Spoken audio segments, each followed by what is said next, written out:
داتا صاحب نے ایک بزرگ کی بات لکھی ہے جو تابعی ہیں. تابعی اس کو کہتے ہیں جو صحابہ کے شاگرد ہوتے ہیں. ایک بزرگ کی بات لکھی جو تابعی ہیں، وہ فرماتے ہیں کہ ان بزرگوں کا طریقہ یہ تھا کہ وہ لوگوں سے چھپ کے پہاڑ کے پیچھے عبادت کرتے تھے، اور پوزیشن ان کی یہ تھی کہ کسی سے ملتے نہیں تھے، بالخصوص فجر کی نماز سے لے کر عصر کی نماز تک بکریاں رکھی ہوئی تھیں، ان کو چراتے رہتے تھے فرات کے کنارے اور نفل پڑھتے رہتے تھے. اس وقت کو ملنے بھی نہیں آتا تھا. ایک شخص بڑی دور سے ان کی شہرت سن کے آیا، میں نے تو ملنا ہے. لوگوں نے کہا وہ اس وقت نہیں ملتے، ناراض ہوتے ہیں. اس نے کہا اللہ کا بندہ ہے نا، ناراض ہو بھی جائے گا تو لمبا ناراض رہے گا نہیں، اللہ والے جلدی راضی ہو جاتے ہیں. پہنچ گئے. اب وہ بابا جی نماز پڑھ رہے تھے تو کہتے میں نے عجیب منظر دیکھا کہ بابا جی فرات کے کنارے نماز پڑھ رہے ہیں اور ایک بھیڑیا ان کی بکریوں کی حفاظت کر رہا ہے. کہتے میں حیران رہ گیا کہ بھیڑیا تو بکریاں کھایا کرتا ہے اور یہاں چرا رہا ہے. کہتے میں جب گیا تو بابا جی نوافل میں مشغول تھے، مجھے دیکھ کے کہنے لگے اس وقت کیوں آئے؟ میں نے کہا حضور اگر آئے گیا ہوں تو پھر مہربانی کرے قبول فرما لیں. میں بیٹھ گیا تو میں نے کہا حضور یہ بھیڑیا بکریاں چرا رہا ہے، بھیڑیا اور بکریے کی صلح کب سے ہو گئی؟ تو فرماتے ہیں لمبی تقریر نہیں، ہلکا سا جملہ. فرمانے لگے جب سے بکریوں کے مالک نے رب سے صلح کر لی ہے نا، تب سے بھیڑیوں نے بھی بکریوں سے صلح کر لی ہے.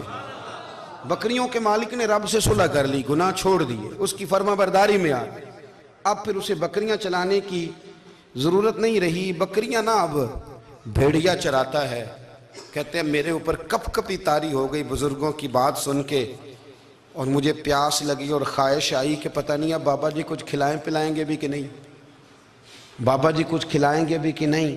کہتے میرے دل میں خیال تھا تو بزرگوں نے نا ایک لکڑی کا پیالہ، ان کے پاس وہ غار میں بیٹھے تھے تو ایک چھوٹا سا پتھر تھا، اس کی ڈھلان بنی ہوئی. بابا جی نے اس کے نیچے لکڑی کا پیالہ رکھا، وہ رکھا ہی تھا تو وہ دودھ سے بھر گیا. کہتے انہوں نے مجھے دیا تو ٹھنڈا اور میٹھا دودھ، میری طبیعت خوش ہو گئی. بابا جی نے دوبارہ وہی پیالہ اسی جگہ رکھا تو شہد سے بھر گیا. 1000 سال پہلے داتا صاحب لکھ رہے ہیں. کہتے مجھے دیا.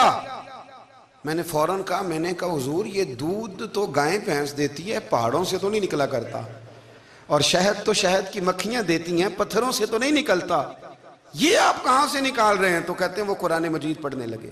وَإِذِ اسْتَسْقَى مُوسَىٰ لِقَوْمِهِ، جب موسیٰ کی قوم نے ان سے پانی مانگا، فرمانے لگے موسیٰ کی نافرمان قوم پانی مانگے، حضرت موسیٰ پتھر پہ ڈنڈا مارے تو اللہ وہاں سے 12 چشمے جاری کر دے.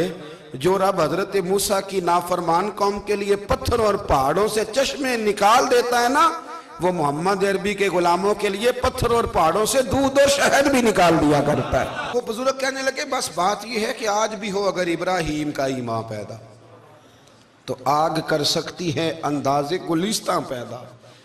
کہنے لگا حضور پھر میرے لیے بھی دعا کریں. آپ فرمانے لگے پھر دعا نہ کرا تو مدینے والے کی غلامی شروع کر، تو نبی کریم کی غلامی شروع کر، تو رسول پاک کی غلامی شروع کر.